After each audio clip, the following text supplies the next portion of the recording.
Hello everyone, Chef Marissa Canzaro here today. And Gianna.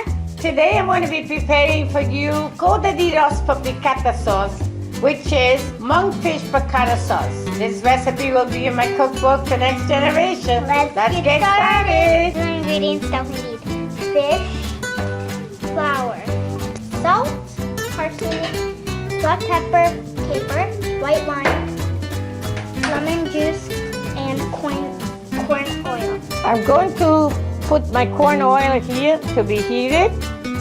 You want it nice and hot, and I'll be back in a few seconds. Here, I'm starting to flip them. You see, this is the color that you want, nice and golden. And then, takes a little time because you want to make them nice and crispy, actually, on both sides.